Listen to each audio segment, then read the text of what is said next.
그들의 땅을 고칠지라. 물론 제목을 보고 땅바닥이 아니다 하는 것은 여러분들이 더 잘 아시겠죠. 땅이라 그 땅을 고친다 하는 이 말의 깊은 의미는 그 사람들을 다 고쳐주겠다, 이런 것이 되는 것입니다. 우리가 살고 있는 이 시기가 총체적으로 병이 들었다는 것은 우리가 깊이 말하지 않아도 다 알 수가 있습니다. 저는 원래 우리 총회 하해중재위원회에 들어가서 서기 일을 맡았습니다. 서기는 말 그대로 모든 것을 관장하죠. 위원장님이 계시지만 그러나 서기가 모든 일정도 잡고 또 어떤 사람들을 만나서 대화도 하고 무슨 문제 같은 걸 어떻게 풀어야 될 것인가 하는데, 제가 생각할 때는 정말 이거는 내가 잘 맡은 일이다. 하나님께서 내게 하해의 사신을 써주신다는 데에서 감사하다 했는 이런 마음을 가지고 있었는데, 막상 들어가서 보니 이게 지금 노회마다 다 문제거리가 있는데, 이게 전부 다 우리 하해중재위원회로 넘어올 것인데, 한 노회를 맡아놓고도 얼마나 골머리가 아픈지 말로 다 할 수가 없어요. 이게 우리가 생각했던 것하고는 전혀 다른 겁니다. 전혀 달라요. 여기는 그냥 어떤 문제를 진단해가지고 의사가 환자를 데려와가지고 전체적인 진단서를 건강검진을 해보니까 어디가 잘못되니까 요거는 이렇게 고치고 요거는 이렇게 고치고 그래 하면 좋을 것 같은데 전혀 그렇지를 않아요. 전혀 그렇지를 않아요. 어떤 상처는 여기서 얻어맞았고 어떤 상처는 여기서 얻어맞았고 또 어떤 거는 자체적으로 병이 생긴 것이고 또 그리고 그걸 치료하는 의사가 한쪽에서 하면 되는데 이 사람도 찝쩍거리다 놔두고 저 사람도 찝쩍거리다 놔두고 이게 병이 오래돼 가지고 벌써 세월이 한 10년쯤 흘러버리면은 그러면 이걸 어떻게 손을 댈 수 있는 방법이 안 나오는 것 같아요. 이런 것을 볼 때에 참 하나님께서도 답답하실 것 같아요. 이 땅 위의 인생을 어떤 사람이든 간에 뭔가 고쳐주고 싶기는 고쳐주고 싶은데 이게 어떻게 고칠 수 있는 방법이 잘 없는 겁니다. 잘 없어요. 여러분, 저는 좀 관심을 가지고 이 땅을 봅니다.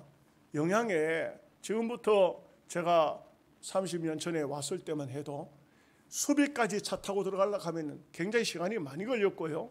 거기 그 약수터가 하나 있는데 그 약수물을 받으러 가면 물통을 쫙 놓고 그 어떤 사람은 욕심이 생겨가지고 물통을 막 10개씩 이래 가져오니까 물은 쫄쫄쫄쫄 나오는데 이거 몇 시간씩 물을 기다려야 돼요. 그래도 그 물을 가지고 오는 것이 진짜 미네랄이 많은 생수, 자연 생수인 거예요. 이거 얼마나 좋아하는지 몰라요. 이거 80골도 올라가면은 골짜기에서 물이 졸졸졸 내려왔는데 사람들이 아침에 약수터에 거기 보면 사람들이 많이 올라왔어요. 많이 와서 그 물을 받아가기도 하고 이렇게 했어요.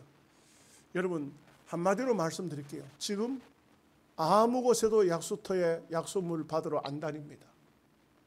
아무 곳에도 약수물 먹을 데 없습니다. 영양인데, 여기가 영양인데 공장도 하나 없어요. 오폐수 나오는 데도 없습니다. 큰 목장도 없어요. 산에 어떤 목장이 있습니까? 산에 무슨 돼지우리 있나요? 그런데도 한마디로 말해서 전 국토가 싹 다 오염이 돼버렸어요. 대한민국 이 경상북도 영양 이 최고의 오지, 육지의 섬나라 이런 것도 약수터 좋다 물 나와도 물 먹을 데가 없어요. 이게 뭘 말합니까? 전반적으로 오염이 됐다. 오염이 됐다. 이렇게 봅니다. 저는 산을 많이 다녀보니까 산을 많이 다닙니다만 영양지역에 무슨 약초 같은 거 있으면요 요만한 것까지 다 캐가 뿌리 약초를 아는 사람들은 다 캐가지고 그런 건 캐면 안 되거든요. 뿌리입니다. 뿌리, 종자. 그런데 다 캐가 뿌리. 사람들이 지금은 사람들이 생각 자체가 너무 이상해요. 완전 이기주의에 사로잡혀 있어요. 그리고 여기에 들어가 보면 전체적으로 쓰레기가 산 속에 왜 그렇게 많은지 몰라요. 뭘 가져와서 먹든지 마시든지 하고는 그걸 그냥 버려버려요. 버려버려요. 이번에 영덕에서 큰 화재가 발생했는데 그 원인은 가수원에 은박지가 날아가가지고 전기선에 걸려가지고 그게 스파이크가 일어나는 바람에 불이 나버린 거예요. 근데 보면은 농사 지을 때 은박지는 깔았는데 그거 거두기 싫어가지고 그냥 내버려 놔두는 거예요. 그냥 바람이 부니까 그거 일로 날아가고 저로 가고 뭐 다니면서 이렇게 보면서 저는 속으로 탄식을 할 때가 참 많아요. 야, 왜 이렇게 해놨을까? 왜 이렇게 해놨을까? 우리도 요양원에 집사람이 고추농사를 조금 지었어요. 그런데 이제 어떤 집사님 보고 비닐을 좀 걷고 고추대를 뽑으라 그랬어요. 그런데 제가 올라가가지고 혼났습니다. 왜 그러냐면 이 고추대를 뽑아가지고 일로 집어던지고 저쪽으로 집어던지고 비닐을 그 딜딜이 감아가지고 던지고 줄을 여기다 던지고 저기다 던지고 이걸 걷어내느라고 일을 차라리 안 시켰더라면 훨씬 나을 건데 저 사람이 남의 사람 사가지고 돈 주고 일 시켜놓고 골탕은 내가 다 먹었어요. 그놈을 걷어내느라고 그렇게 하면 안 돼요. 그렇게 하면 안 돼. 이 땅을, 이 토지를 하나님이 주신 것을 아주 소중하게 생각해야 된다고요. 소중하게 생각해야 돼. 땅덩어리 하나도 소중하게 생각해야 돼. 여기 농사를 지어 먹으면 땅 보고 고맙다고 인사를 해야 돼. 여기서 이런 것을 주어서 너무 고맙다. 그리고 그 땅을 참 최대한 보호해주고 해야 돼. 땅에다 쓰레기를 버리면 안 돼요. 비닐을 버리면 안 돼. 제가 요양원 지금 현재 여러분 이제 올해 봄부터 이제 꽃필 때쯤 되면 한번 올라와 보십시오. 제가 가만히 이 넓은 꽃밭을 만들어 놓고 어떻게 하면 되겠나 고민을 해보니까 해결 방법이 나오더라고요. 해결 방법이 어떻게 하면 땅을 딱딱 끊어가지고 우리 장로님들 이름을 갖다 붙여놓을 거예요. 장로님, 장집주사님들 이름을 붙여놓을 거예요. 주말 꽃밭 이래가지고 가족들끼리 와가지고 장로님들 가족들 데려와가지고 전부 꽃밭대요. 그 자기 이름 붙은 데는 자기 이름 때문에라도 창피해서라도 풀 안 뽑으면 안 되겠지. 안 하려면 놔두세요. 그냥 이름은 꽂아 놓을 거예요. 그건 내 마음이요. 그냥 그렇다고 고소하지는 않겠죠. 예? 그렇게 하는데 사실 제가 느끼는 것은 뭐냐면 땅을 파보면 땅 속에 전부 쓰레기가 나와요. 왜 그걸 그렇게 안 했을까? 농사 지어 먹고는 그 지은 쓰레기를 갖다 쓰레기는 쓰레기대로 버려야 되잖아요. 땅을 좀 잘 만들어야 되지 않습니까? 그런데 거기 그냥 갖다 버리고 그 위에다 흙을 덮어놓으니 땅을 파면 쓰레기가 막 튀어나오는 거죠. 온 사방에서 쓰레기가 안 나오는 데가 없어요. 이걸 뭘 말합니까? 아마 대한민국 땅이 거의 다 그럴 거예요. 농민들이 전부 생각 자체가 전부 그럴 거예요. 저는요 산을 다니다가 이렇게 묵은 땅들 골짜기에 가보면 전부 거기에 비닐을 다 내버려 놨어요. 안 썩어요. 안 썩어. 병 다 내버려 놨어요. 제가 한 번은 이게 등산 가방에다가 막 그런 것을 담아가지고 오다가 보니까 나중에는 해보니까 안 돼. 역부족. 할 수가 없어요. 사람의 몸이 병이 났을 때 어느 한 부분이 병이 났을 때 고치지 온몸이 고장 나버리면은요 의사가 그냥 이대로 살다가 죽으십시오. 그 말밖에 할 말이 없어요. 예? 고칠 수가 없어. 손댈 수가 없어요. 그 수술 다 하고 치료 다 하면은 병을 고칠지는 모르지만 그 사람 죽어버려요. 안 그렇습니까? 온 사방 다 째야 되고 온 사방 다 끊어내야 되고 그렇잖아요. 어떤 목사님 이야기에 보니까 그런 얘기가 나오더라고요. 막 어떤 사람 한 사람 병원에 왔는데 보니까 막 배가 막 남산만하고 막 얼굴이 푸르고 붉고 막 이래가지고 들어왔는데 이거 보니까 이거 아무래도 심상치 않은 거예요. 그렇지만 이 의사가 얼마나 의욕이 있든지 내가 이 사람 살려내야겠다고 그냥 배를 갈라가지고 그래가지고는 막 보니까 허물허물 여기저기 다 막 여기도 썩고 저기도 썩고 다 썩은 걸 막 자르고 하다 보니까 세상에 나중에 어디 걸 어느 쪽이 잘랐는지 생각도 잘 안 나는 거예요. 그러니까 이리저리 그냥 맞춰가지고 똑같은 것끼리 맞춰가지고 꺼내놓고 그래가지고 배를 이제 해가지고 이제 마취해서 깨놔가지고 죽을 먹였더니만 힘을 주니까 이 위로 나와 버렸다 하잖아요. 아이고 썰렁한 얘기만 하네. 예? 우리가 참 어떻게 보면은 참 오늘 우리가 시대의 자연 만물이나 또 영적인 세계나 혼탁하기 그지없어. 영적인 세계도 혼탁하고 육신적인 세계도 혼탁하고 이것이 바로 하나님께서 우리에게 주신 것을 잘 사용해야 되는데 잘 사용하지 못하니까 이런 문제가 생겼을 때가 얼마나 많은지 몰라요. 저는 볼 때요, 저는 그런 얘기를 종종 합니다. 그래 하다 보니까 어떤 경우에는 어떤 목사님들이 이런 말씀을 해요. 여러분 뭐 좋은 얘기니까 합니다. 어떤 목사님은 하는 말씀이 뭐냐면, 선배 목사님이 아주 글도 많이 쓰고 부흥회도 다니시고 학자십니다. 그분이 제가 카톡방을 만들어서 몇백 명을 우리 방에 초청해서 그분들과 함께 총회를 위해서 기도도 하고 간증도 나누고 또 은혜도 나누고 설교도 듣고 이렇게 하는데, 그 목사님이 이런 말이에요. 박병석 목사님은 보는 눈이 아주 저 멀리까지 내다보고 있고, 그리고 굉장히 건전하게 우리 총회를 이끌어가는 분이시다. 이렇게 이제 저에 대해서 칭찬을 그렇게 해요. 제가 왜 그런 칭찬을 듣느냐 하면, 목사님들이 사고가 너무 좁아요. 너무 좁아가지고 너무 적게 보고 너무 말을 함부로 하고, 제가 그럴 때마다 경고합니다. 목사님의 거룩성을 잊지 마세요. 목사님의 그 하나님께서 주신 주의 종의 그 직분을 절대 상실하면 안 됩니다. 우리는 밥으로 먹고 사는 것이 아니고 하나님이 주신 은혜로 사는 사람들이고, 하나님의 거룩성을 회복하지 않으면 우리가 하나님의 종으로서 가치가 없다고 제가 그렇게 말씀을 드리기를 합니다. 여러분, 창세기 4장 10절에서 12절 말씀에 하나님께서 가인을 향해서 이렇게 말씀하십니다. 내가 무엇을 하였느냐? 내 아우 핏소리가 땅에서부터 내게 호소하느니라. 땅이 입을 벌려 내 손에서부터 아우의 피를 받았은즉 내가 땅에서 저주를 받으리니, 네가 밭을 갈아도 땅은 다시는 그 효력을 내게 주지 아니할 것이요 너는 땅에서 피하여 유리하는 자가 되리라.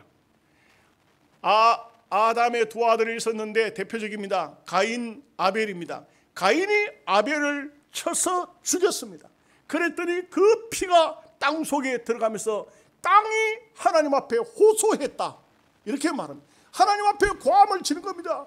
하나님, 아벨의 피가 들어왔어요. 고함을 지는 겁니다.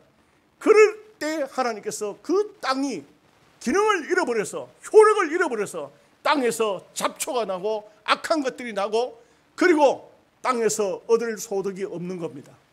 그리고 하나님께서는 이 땅에다가 저주를 내렸기 때문에 이 가인은 땅에서 유리하는 자가 된다. 먹을 것이 없다. 땅에서 얻을 것이 없다 이거죠. 이게 얼마나 무서운 얘기인 것입니까? 미국에서 인디언들, 미국 원주민들, 그들의 땅을 백인들이 개간해 들어갈 때 그때 이야기를 제가 어느 글에서 한번 읽어봤어요. 1854년이니까 상당히 오래된, 세월이 오래된 얘기입니다. 그렇죠? 그때 당시의 대통령은 피어스 대통령이었습니다. 피어스 대통령이 서부 워싱턴에 있는 토인들에게, 원주민들에게 편지를 써서 보냈어요. 뭐라고 편지를 써보냐면은, 여러분 그 땅을 우리 백인들에게 파십시오. 인디언들 땅을 말이에요. 백인들에게 파십시오. 팔지 않으면 당신들과 우리와의 관계가 이상하고 곤란한 관계가 될 수가 있습니다. 이렇게 편지를 써서 보낸 거예요. 대통령 이름으로 발신이 됐어요. 인디언들이 모여서 회의를 했습니다. 그리고 거기에 답변서를 주었어요. 나는 이 인디언들이 우리 인디언들, 원주민들, 토인들 이렇게 하면 전부 막 무식하고 아무것도 모르고 이런 사람들로 우리가 많이 인식을 하거든요. 그런데 이분들이 한번 보십시오. 어떤 답변을 내놨는지. 나는 그 글을 읽으면서 굉장히, 이거 인디언들이라고 함부로 보면 안 되는구나. 대단히 이 사람들이 정신력이 보통 사람들이 아니구나, 이런 것을 깨달았어요. 한번 글을 읽어볼게요. 미국 대통령이 우리들의 땅을 사고 싶다는 전가를 보내왔습니다. 우리는 땅을 팔지 않으면 멀지 않아서 백인들이 총을 들고 와서 우리 땅을 빼앗을 것을 잘 알고 있습니다. 그러나 그대들은 어떻게 저 하늘이나 땅의 온기를 살 수가 있고 팔 수 있다고 생각하십니까? 이 땅의 모든 것은 거룩한 것입니다. 빛나는 솔잎이나 모래나 또 기슭이나 어두운 숲속 안개까지 우리는 하나님이 주셨다는 것을 압니다. 맑게 노래하는 온갖 벌레들이 있습니다. 이 모두가 우리의 기억과 경험 속에 신성한 것들입니다. 나무 속에 흐르고 있는 수액은 우리 홍인들의 기억을 실현하는 것입니다. 백인은 죽어서 별들 사이를 거닐 적에 우리는 태어난 것을 망각하지 않습니다. 우리는 이 땅을 결코 잊을 수 없습니다. 우리는 이 땅의 한 부분입니다. 향기로운 꽃은 우리의 자매요, 사슴과 말과 독수리는 우리의 형제요, 바위와 산과 풀의 수액, 조랑말, 이 모든 것은 우리의 숨결입니다. 우리는 이 땅의 생명이며 이 땅은 우리의 생명입니다. 우리의 땅을 삼키지 마십시오. 저는요, 이 글을 읽으면서 굉장히 오늘 이 도인들뿐만 아니고 우리도 이런 마음을 가져야 됩니다. 여러분, 농사 짓는 땅 거기에 쓰레기 옆 구석에 한쪽에 아무렇게나 버리지 마십시오. 한 번요, 우리 옛날에 군수 나왔던 분이 저 숲이 저 골짜기 수하에 살았어요. 근데 이분이 서울에 살면서 영양의 군수의 꿈을 꾸고 와서 군수 후보로 나왔다가 떨어졌어요. 그 숲이 그쪽에다 땅을 사가지고 집을 지었고 살았었어요. 근데 그분이 제가 신방을 가니까 이런 얘기를 해요. 목사님, 농부가 뭔지 아십니까? 농부는요, 그리고 농부가 뭔지 아시냐고 묻고 바로 즉답으로 자기가 해요. 목사님, 농부는요, 농작물의 아버지입니다. 내가 서울 갔다가 서울에 뭐 볼일 보고 이래가지고 늦은 시간 여기에 들어올 때 모든 옥수수나 고추나 여기 밭에 가지나물이나 모든 것이 아버지 오십니까? 아버지 기다렸습니다. 이 소리를 듣는다는 거예요. 그러면서 하시는 얘기가, 그분이 하신 얘기가 모든 농작물의 아버지가 농부입니다. 농부라는 말은 농산물의 아버지라는 거예요. 여러분, 나는 그 얘기를 들으니까 참 이분이 역시 학자이시고 귀한 분이구나. 보통 분이 아니시구나. 그런 생각을 했습니다. 우리는요, 만물의 영장이라고 하잖아요. 우리가 소나무 한 그루, 풀 한 포기, 무엇을 보든지 간에 우리는 거기에 대한 주인의 의식을 가지고 있어야 돼요. 그렇기 때문에 이 땅을 더럽히고 이 땅을 병들게 만드는 것은 우리가 해서는 안 될 일이에요. 오히려 병든 것은 고쳐야 되죠. 어떻게 고칠 수가 있을까? 이것이 오늘 우리에게 주는 숙제요, 문제라고 할 수가 있겠습니다. 첫째는 악한 길에서 떠나야 됩니다. 우리가 가장 중요한 것은 하나님의 사람이라면 하나님의 사람이 전적으로 헌신한다는 것은요, 무엇을 얘기합니까? 악한 길에서 떠나는 것이 헌신입니다. 죄의 자리를 떠나야 됩니다. 생각이 잘못된 것은 고쳐야 됩니다. 언어가 잘못된 것도 버려야 됩니다. 이제는 하나님 앞에 믿음으로 살겠다는 그것이 최대의 헌신입니다. 하나님이 무엇을 여러분들이 많이 들고 오셔서 그걸로 기뻐하시겠어요? 여러분들이 하나님 앞에 많은 물질과 농작물을 바치고 뭘 드렸다고 그 하나님께서 그 많은 것을 가져왔다고 헌신하고 보시지 않습니다. 절대로 그것이 아닙니다. 우리 하나님께서 보시는 것은 우리가 공의롭게 정의롭게 믿음으로 하나님을 바르게 섬겨서 사는 것을 하나님은 원하신다는 말씀인 것입니다. 그렇기 때문에 오늘 솔로몬의 기도 속에 보면은 이 말씀이 나와요. 어느 장소 어느 곳에 있든지 하나님을 향해서 정말 회개하고 믿음으로 살면 하나님은 그들의 땅을 고칠지라. 여러분, 땅이 고쳐진다는 거, 이게 아주 깊은 의미가 있어요. 우리가 믿음으로 정말 잘 살면 로마서에 보면 만물이 절대 탄식하지 않아요. 그런데 믿음으로 살지 않으면 만물이 탄식한다는 겁니다. 옛날 김창인 목사님이 식사를 하시다가 밥을 잡수다가 밥알이 하나가 땅바닥에 떨어졌습니다. 땅바닥이 별로 안 깨끗했는지 잘 모르겠어요. 그 밥알을 찾아가지고 그래가지고 그 밥알을 어떻게 닦아가지고 입에 집어넣으니까 보는 사람이, 아이 목사님, 그 밥알 하나를 그걸 밥 잡숫다가 흘렸다고 그걸 찾아가지고 그 잡수시면 그거 어떻게 합니까? 하고 그 옆에서 말을 했어요. 그랬더니 목사님 하신 얘기가 뭐냐면, 이 밥알 하나가 밥알이 되기까지 얼마나 수고가 많이 있었는지 아느냐. 농부가 땀 흘리고 농사를 짓고 이게 탈곡을 해서 방앗간에서 또 가정주부가 가져와서 쌀을 씻어서 밥솥에 앉혀서 밥을 만들기까지.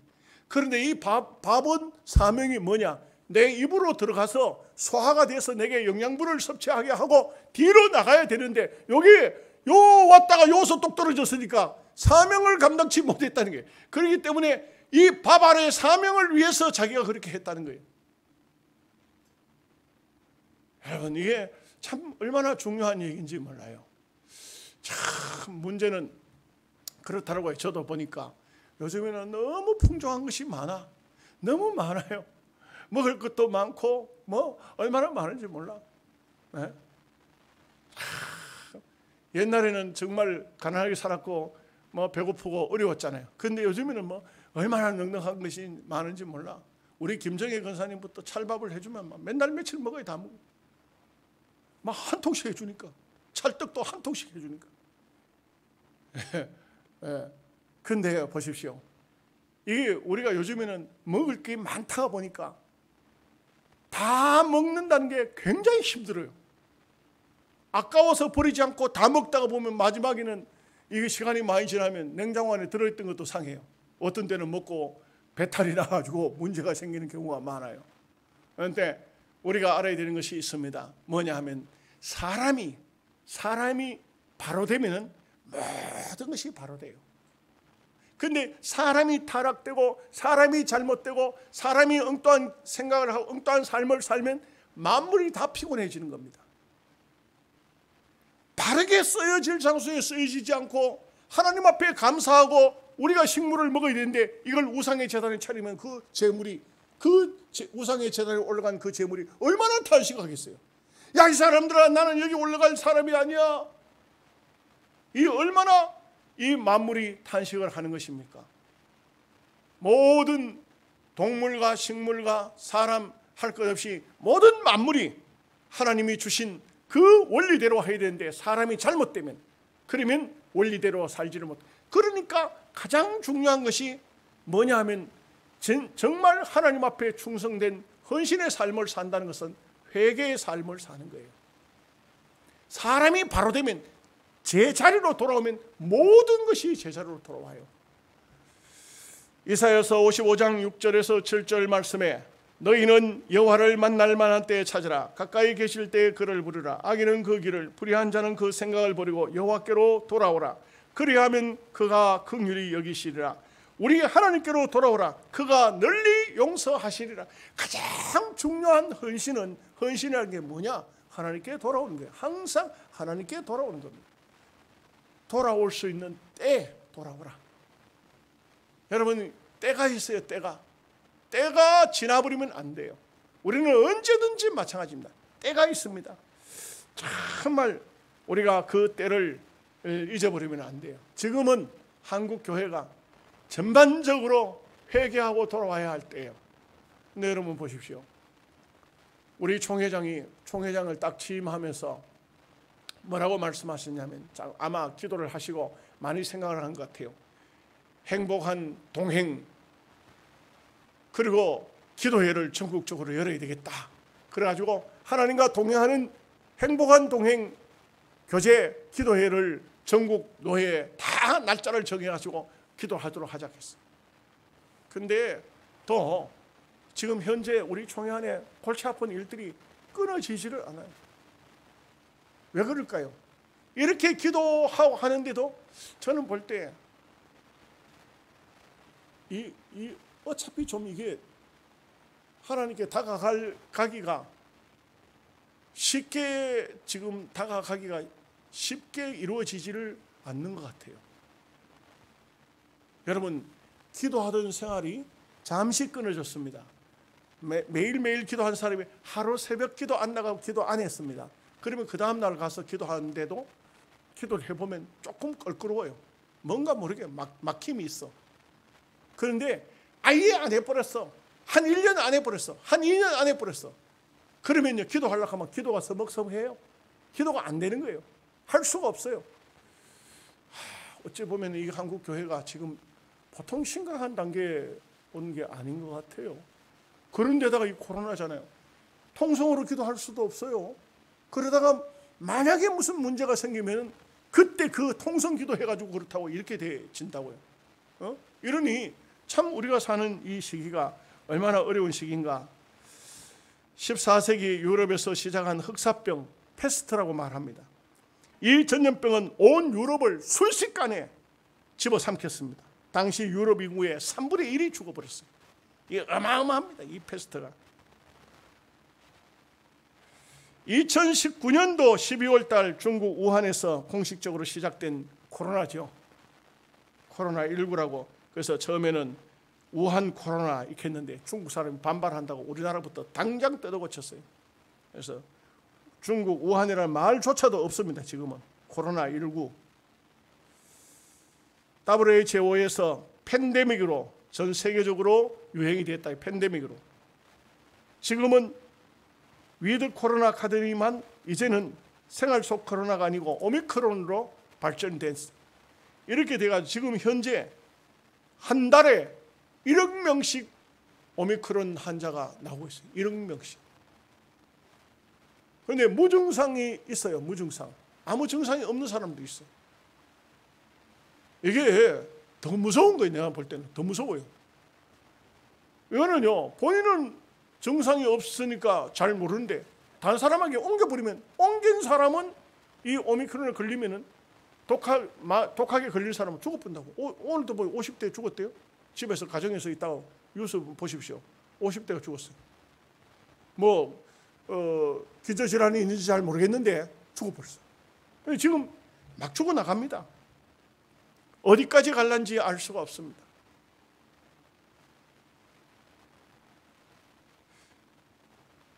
뭐 며칠 전인데 현재 그 오염이 된 사람이, 감염이 된 사람이 벌써 아마 4억이 넘어가고 있습니다.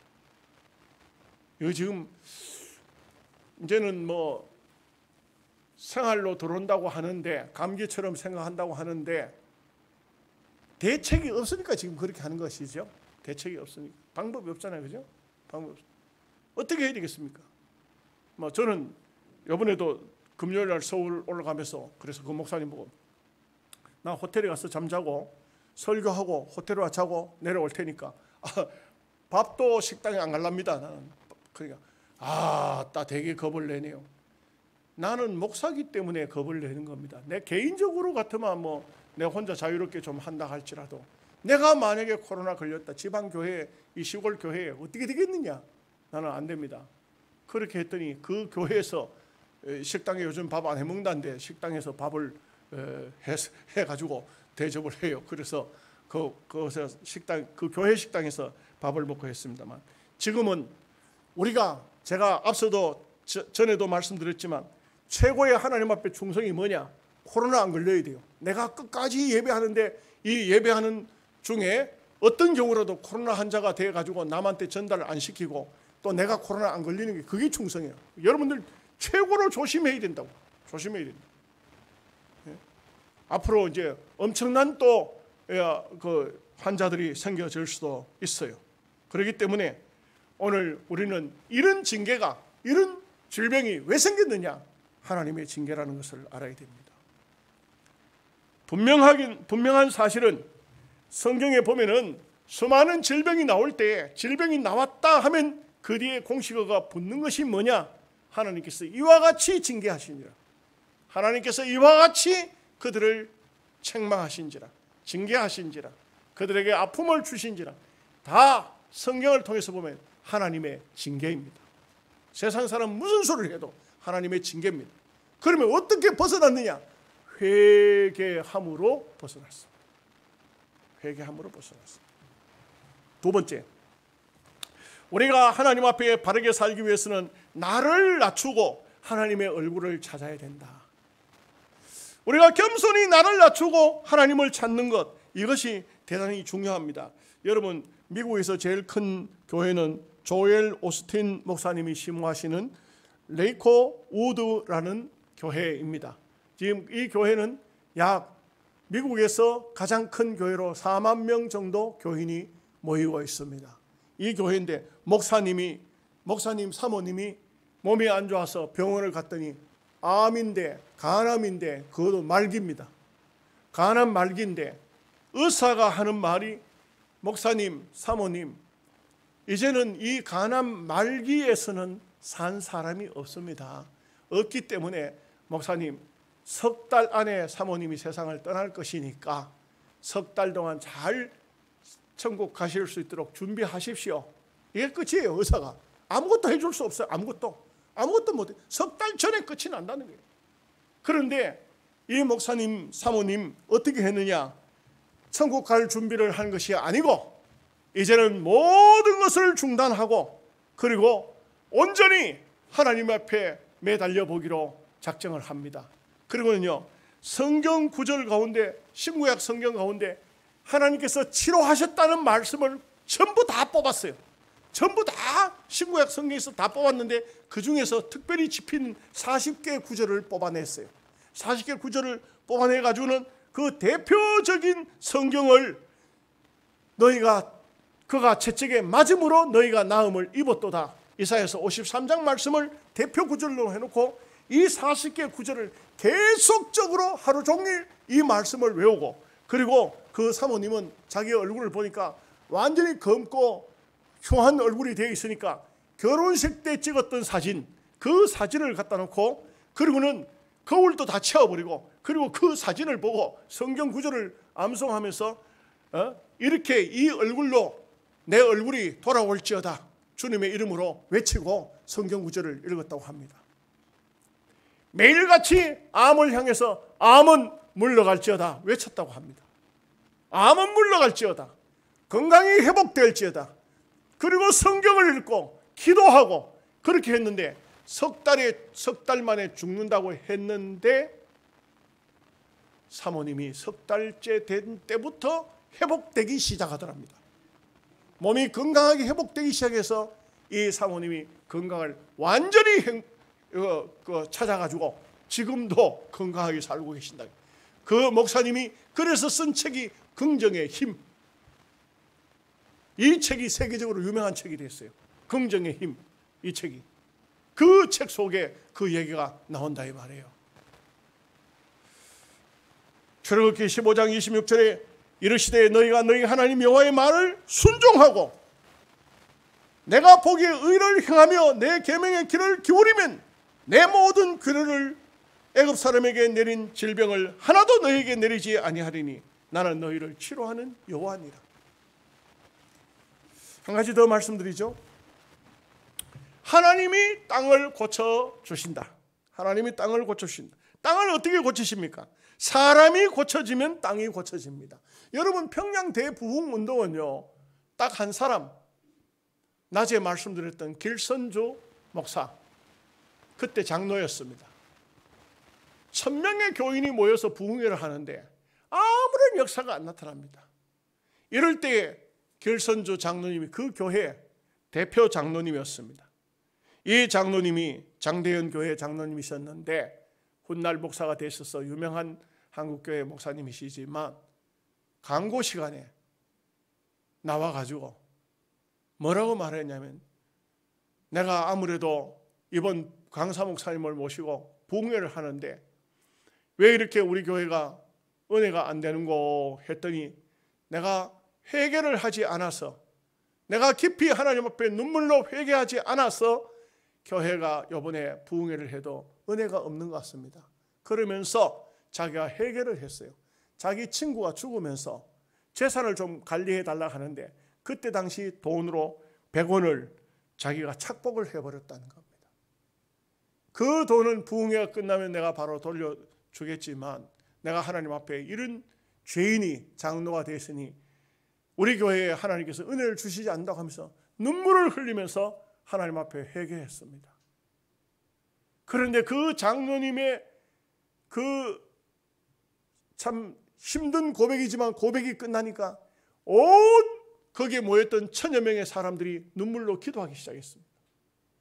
여러분, 그 부흥회는 그날 저녁 끝나지를 못했어요. 왜 그러냐면 계속적으로 교인들이 울면서 기도하기 시작하는데 이 울면서 하는 기도가 새벽 2시까지 갔어요. 참, 그러니까 평양 대부흥운동은요, 평양 대회개운동이에요. 여러분 그걸 아셔야 돼요. 부흥운동이 아니에요. 회개운동이었어요. 저는 참 우리 한국 교회가 어떻게 해야 될까? 회개운동이 일어나지 않으면 희망이 없어요. 정말 회개운동이 일어나야 될 것 같아요. 이렇게 했을 때 놀라운 일이 벌어졌죠. 한 주간 동안 부흥회가 끝이 나는데 교인들이 집에 돌아가지를 않아요. 안 돌아가요. 그냥 교회에서 계속적으로 기도하니까 담임 목사님이 부흥사 목사님 보고, 목사님 가시지 말고 한 주간 더 해 주십시오. 이래가지고 2주간이 시작됐어요. 두 번째 주간 계속 부흥회가 계속되는 거예요. 2번째 주간 되니까 1000여 명 모였던 교회가 매어 터질 정도로 사람들이 들어오기 시작했어요. 왜 그러냐면 평양 시내에 있는 사람들이 전부 가게고 뭐고 다 문 닫아버리고 교회로 몰려오기 시작했어요. 그게 평양 부흥운동의 그게 시발점이 장대현 교회의 부흥운동, 회개운동이었어요. 결론을 말씀드립니다. 우리가 하나님 앞에 믿음으로 산다는 것은 회개하면서 사는 겁니다. 우리가 하나님 앞에 정말 우리가 똑바로 살면 이 땅이 고침을 받습니다. 대한민국이 사는 것입니다. 우리가 한 사람 무슨 힘이 있겠냐 하지만 아닙니다. 우리가 믿음으로 살아야 하나님 앞에 복을 받습니다. 제가 지난 금요일 날 그 교회가 건선구예요. 수원시 건선구인데, 건선구에 있는, 근데 저는 그 도시교회 목사님들 보면 특이한 게 있어요. 자기가 개척한 교회는 참 목사님이 금요일 날 헌신 예배하면 금요일 날 교인들이 다 모여요. 참 희한하죠. 퇴근하고 올라가면 쉽지 않잖아요. 그러니까 9시에 시간을 정해가지고 그래가지고는 9시에서부터 10시까지 이렇게 기도회를 해요. 헌신 예배를 해요. 근데 교인들이 그 시간에 오는 거예요. 그 시간에 오는 겁니다. 그러는데 말씀을 다 전하고 나오니까 우리 교회 와서 간증했던 이영희 전사님 있잖아요.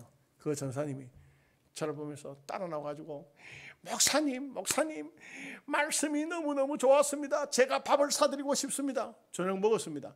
아침은 호텔에서 줍니다. 그럼 아니고 어떻게 하면 좋으노? 목사님 좀 대접하고 싶은데. 내가 전도사님, 너무 우아하게 하지 마십시오. 너무 우아하게 하지 마십시오. 그러니까 전사님이 하고 쳐다보고 웃어요. 우아하다는 말이 뭔지 아십니까? 엄청나게 우라지게 아첨하는 걸 우아하다고 합니다. 본인이 웃었는데 그렇습니다. 한국교회가 정말 진심으로 하나님 앞에만 돌아오면 대한민국은 하나님께서 고쳐주실 겁니다. 참 저는 보니까 진보 정권은 왜 그런지는 모르겠는데 정말 보수 정권에서 정권을 제대로 잡으면 원자력은 이 마지막 시대에 하나님 주신 큰 축복이에요. 이것만 하면 제가 보니까 전 세계의 전기를 다 공급하는 게 대한민국이 할 수 있어요. 어떤 얘기를 하냐면 1000조 원을 벌러 들을 수 있다 그래요. 1000조 원이 아니고 1000조 원 달러를 벌어 들을 수 있다 그래요. 이게 어마어마한 대한민국에 무한한 가능성이 있더라고요. 보니까. 아멘을 아무도 안 하시는 거 보니까 전부 잘 안 믿으시는 것 같은데 하나님이 어떻게 하시는지 저도요. 이번에 이종찬 목사님하고 대화를 하는데 이종찬 목사님 그런 얘기해요. 박 목사님, 저는 우리나라 절대로 망하는 나라로 보지 않습니다. 안 망한다고 봅니다. 그분이 역사학자거든요. 모든 대한민국 위기가 없을 때가 언제 있었습니까? 조선시대, 고려시대 위기가 아닐 때가 언제 있었습니까? 이 나라가 위기가 안 될 때가 언제 있었습니까? 그런데 그 위기 때마다 하나님께서 이 민족을 절대로 버리지 않고 다시 한번 살리고 다시 한번 살려가지고 이 민족을 하나님 쓰시는 거 볼 때 절대 우리나라 망하지 않습니다. 그래서 저하고 같이 공감을 했어요. 같이 얘기를 하면서 그렇게 나눴습니다. 여러분, 단 우리 교회가, 한국 교회가 믿음으로 살아야 됩니다. 이 믿음으로 살면 하나님께서 이 민족을 반드시 복 주실 줄로 믿습니다. 기도하겠습니다.